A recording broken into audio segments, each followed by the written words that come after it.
रश्मि और अमर लॉकडाउन के चलते डेटिंग ऐप पर मिलते हैं। उसी बीच उनकी बॉन्डिंग बहुत अच्छी बन जाती है और दोनों एक दूसरे से प्यार करने लगते हैं।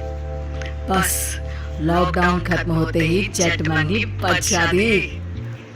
उससे पहले घर में बात तो कर लो। अरे माँ पापा कभी मना नहीं करेंगे।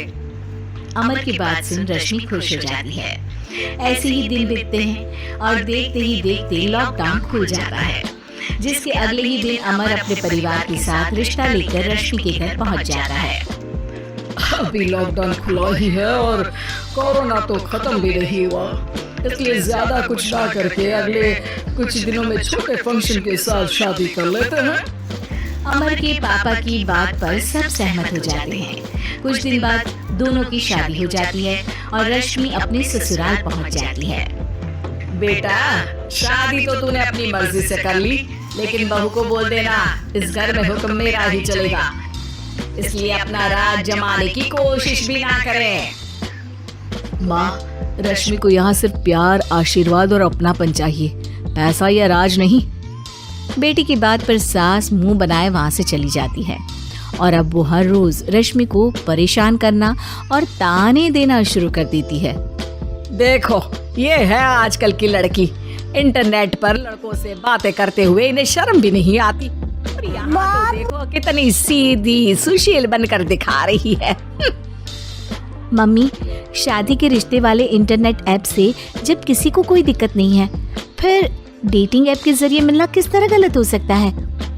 रश्मि की डेटिंग ऐप वाली बात सुन उसकी हैरान सास तुरंत तुनक कर पूरे घर को सिर पर उठा लेती है, जिसकी आवाज सुन अमर और उसके पापा भी वहाँ आ जाते हैं।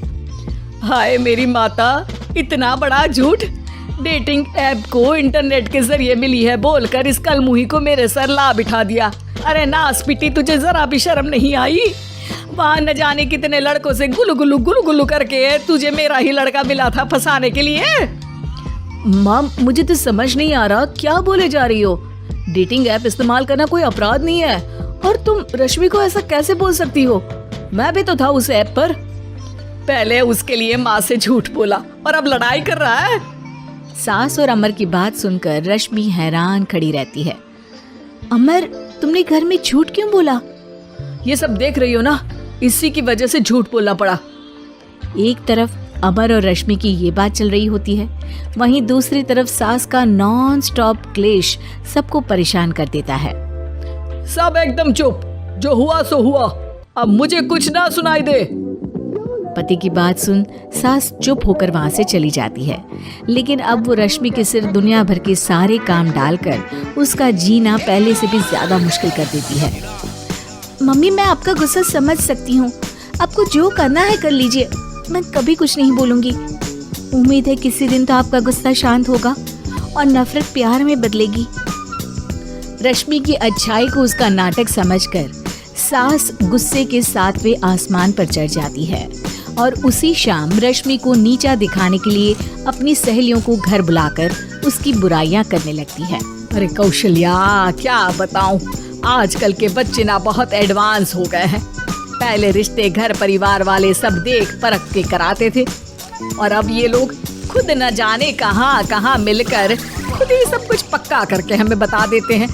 लड़की का कैसा दिन धर्म, कैसा ईमान, कैसा चरित्र कुछ नहीं पता, बस प्यार किया और घर लाकर बिठा देते हैं। अरे ऐसा क्यों बोलती हो? आजकल बच्चे अपने आप में बहुत समझदार हो गए हैं, और फिर पूरी जिंदगी तो उन दोनों को ही साथ निभानी है। अपनी पसंद से शादी कर भी ले तो क्या दिक्कत, तू ही देख ले, पहले इतना अच्छा बेटा और अब सोने पर सुहागे जैसी सर्वगुण संपन्न बहू। और पता है, अभी कुछ दिन पहले मेरी बेटी ने मुझे डेटिंग ऐप के बारे में बताया, जहाँ लड़का लड़की अपनी पसंद से अपने आप एक दूसरे को चुन लेते हैं, और फिर अगर सब सही रहता है तो बात आगे भी बढ़ जाती है। अरे इसमें इतना खुश होकर क्या बता रही हो? ये तो गलत है। न जाने कौन क्या है, कितना झूठ कितना सच है। अरे पर सोचो, जब तुम किसी के बताए रिश्ते को देखने जाते हो तो क्या एक ही बार देखने से सच झूठ का पता लगा सकती हो? जरूरी नहीं कि बच्चों का लिया फैसला हमेशा गलत हो। अरे बहुत बार हमसे भी तो गलत फैसले होते हैं ना। अच्छे बुरे लोग तो हर जगह मिल सकते हैं, फिर इसमें सिर्फ बच्चे ही गलत कैसे? सहेलियों की बात सुन सास सोच में पड़ जाती है और इसी तरह कुछ दिन बीत जाते हैं जिसमें ना तो वो रश्मि को परेशान करती है और ना ही कोई ताना सुनाती है, जिसे देख रश्मि परेशान हो जाती है। मम्मी, आपकी तबीयत तो ठीक है ना? कुछ दिनों से देख रही हूँ आप मुझे कुछ बोलती ही नहीं। तो मेरा परेशान करना ज्यादा अच्छा लगता है क्या? नहीं, आपकी शांति उससे ज्यादा परेशान कर रही है। शांति इसलिए है क्योंकि मुझे एहसास हो गया है कि गलत तुम लोग नहीं, मेरी सोच है। प्यार तो एक सुंदर एहसास और शादी खूबसूरत साथ है। अगर ये साथ सच्चा है तो कहीं पर भी किसी भी तरह जुड़ा हो उससे कोई फर्क नहीं पड़ता। आप कौन है? इतनी अच्छी बातें मेरी पत्नी तो नहीं बोल सकती। क्या आप भी?